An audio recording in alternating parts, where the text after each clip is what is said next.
Hi everyone. In this video, I'm going to show you how to build a Flask application from scratch. Use GitHub for version control, automate a CI/CD pipeline with GitHub Actions, publish a Docker image to AWS ECR, and finally deploy it to the Kubernetes cluster using Helm. By end, you'll have a fully automated workflow. And also, there's a few outlines which I'm going to share, writing a Flask app, setting up the GitHub version control, and creating a configuration of the GitHub Actions pipeline CI/CD, and publishing it to the Docker image, and then moving to the AWS ECR, and deploying the Kubernetes cluster with the Helm chart. And the addition part is like I would be helping and creating a self-hosted agent with the GitHub Actions, get some of the information on how we are building the Flask application. And also there is on the top right corner the information icon where you can click on it, and there is another video which explains in detail of the Flask application as well. And also with regards to the Docker container, why we are using Docker here, what are the advantages of Docker. There's also the information in that video. In this video, there is one additional part of GitHub Actions and creating a self-hosted GitHub Action runner.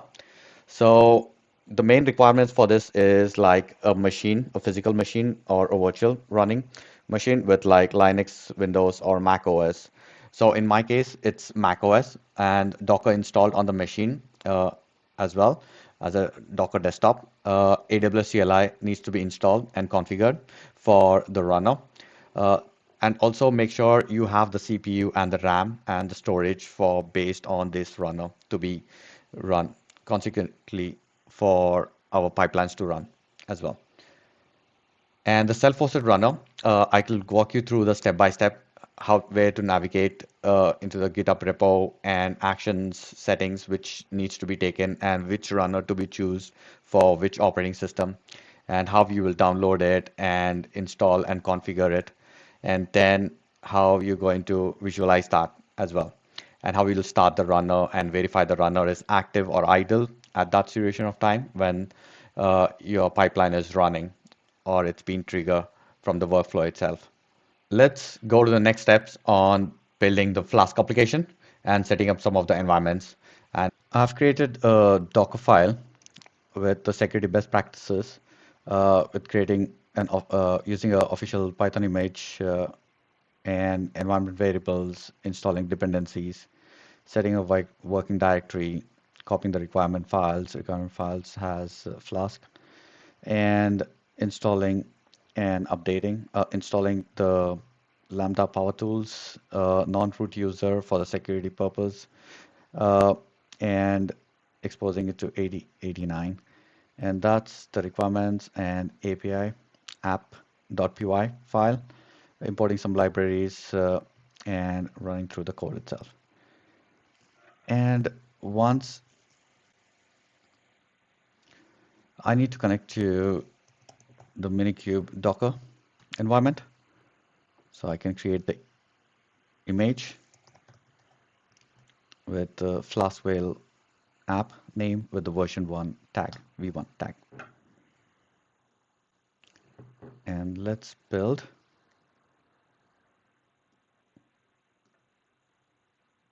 Okay, I see the image is created. Let's move on to the next step. Updating this into our Helm chart. I've created a basic Helm chart with deployment service gateway HPA namespace. If you want to walk through this complete deployment file, you can check my other video. It has a step-by-step information. And I'm going to use this v1, yes. I'll quickly run down with the files, the Helm package files. Values.yaml file, replica count is 1, image, repository, tag, and pull. Policy never, so it's not going to look for the remote repository. It will look for the local repository within the Minikube. And service is cluster IP, and then we will expose it with the Istio later. Resource limits and request. Its requests are for minimum, limits are to maximum. HPA, horizontal pod scaling. It's enabled. Minimum replica is 1, maximum is 10, and the target CPU utilization is set to 50, and it's above 50, it will start to scale up. Ingress is set to disable. You can also enable it, but currently we are using STR, so disabled it. HPA, as I said, like it's going to scale up resources through the name CPU utilization, and I've kept other things as normal. HPA would look to a scale target reference for the deployment with the release name as well. And gateway is set to the Istio and Istio ingress gateway and server. And also it goes through the virtual service as well and goes through the route, which is hitting to the deployment part of it. And moving on to the deployment itself, I've kept it very simple with API kind metadata spec. I'm not using any annotations for the Datadog at the moment to collect the logs, but you can check my other reference video to add the Datadog as well. And container name, image port as well, and the resource and the environment I've kept to the name as the Flask application app. Let's move on to the next section on deploying the Helm chart. Let me open an integrated terminal window, and let me bring up the K9s as well, just in case.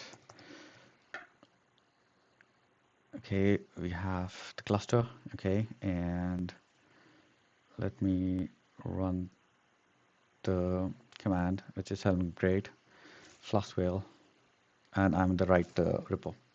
Yeah.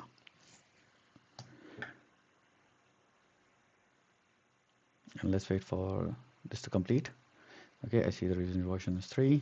Let's go to the namespaces and look for the Flask app. I'm able to see it's running. Let's describe it. Should be able to see updated. Yeah, this time, correct. Yeah, and works as expected. The container started. We have the service. Yeah, we have the service, and we have the HPA. Okay, using the CPU. Yeah, 0%. So looks good. Let's move on to the next section. So next section is creation of the runner. So let me move this window. Yeah, and that's the GitHub repo which I've created for this uh, demo video. I'm going to go into settings and look for the action and runner. So we're going to create a self-hosted runner. So create a new self-hosted runner. I'm on the Mac OS on the 64 window integrated, yeah, and name this to GitHub runner. Okay. Okay, so I'm in the wrong directory. Okay, let me move this and bring this. So it says create a folder and run this. Okay, file exists. So let me change this to runner 1 and cd into runner 1. Okay, perfect.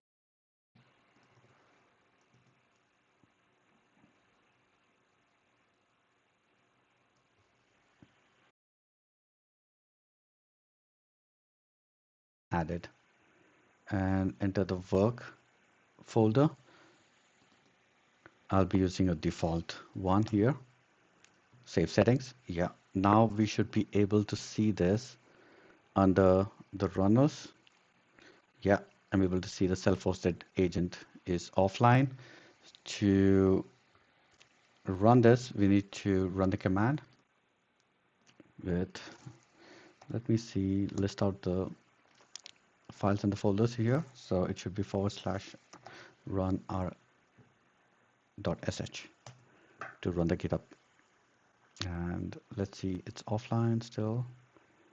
So the current runner version is listening to the jobs. This should be online. Let me refresh. Yeah, now it says change the status to idle. So we are good with the next step. Moving forward, moving on to the next section of creation of the CI/CD pipeline for this. So I've created a file with the Docker build and the publish. On push branch would be main, and few other information with the build push. And I have added a secrets for AWS access key ID and secret access key within the GitHub under the secrets for the actions. Yeah, here. And if you click on the new repository secret, you'll be able to, add them. Moving on to the next step, which is setting up the Docker build, logging to the AWS ECR, building the Docker image. Make sure you have the image name and using the GitHub shell. And also the image name is coming from the top of this code and pushing the Docker image with the commit shell. And there are a few other steps with relative to the other branches. Let's move on. Name of the runner. And also the branch. It will be utilizing this branch. Okay, I'll use some space.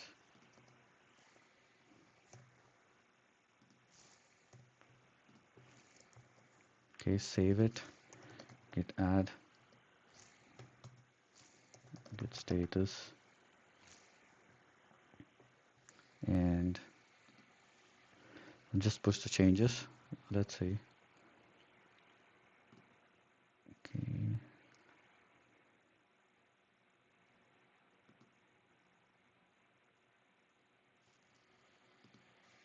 Okay, what I've done is like I've pushed the changes just now to the deployment, and I've changed the branch to the feature branch, which is NOK 003 and deployment, and the deployment for the workflow should start and it should queue in. Oh, there you go.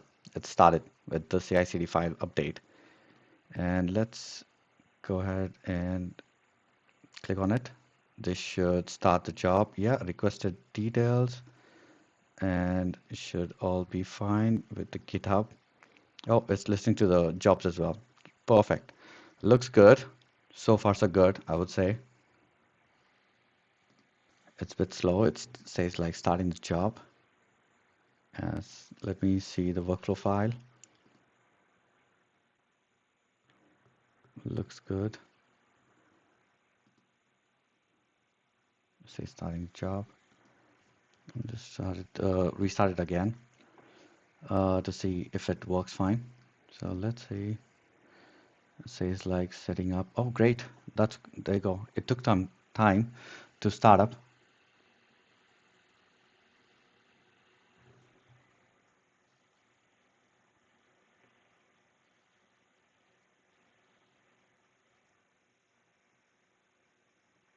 And so moving on to the next step. Once the build is completed with the Docker and it's pushed to the AWS ECR repo, and now we need to pull the image and image tag within the Helm chart and deploy it into the Kubernetes cluster. Now let's modify the values.yaml file within the hello whale lambda part of it. So, and also there is a prerequisites on adding the ECR credentials in the Kubernetes cluster. We can run this command like AWS ECR get login password -- region EUS to Docker login username and the password. And this is your account ID, the AWS account ID. Follow up with the ECR location with aws.com. And there is also creation of the secret for the Docker registry, which is required here. You can follow this complete path, the command to run this on the terminal. It's because I've already done this. Let's move on to the values.yaml file. So earlier we used like a hello whale repository that's on the local, which is on the Docker, and which was under the Minikube Docker. But now we'll be using like the remote repository. I've updated this section and tag, and the pull policy, it will be changed to if not present.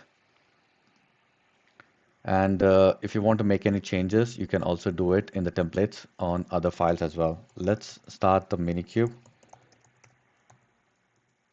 I'm running this command. Let me know if you're able to see it clearly. Hopefully you should be able to see it, or else I'll maximize the appearance. Yeah, should this be fine? And move this onto the left. And let's wait for the cluster to be up. I see the cluster is up.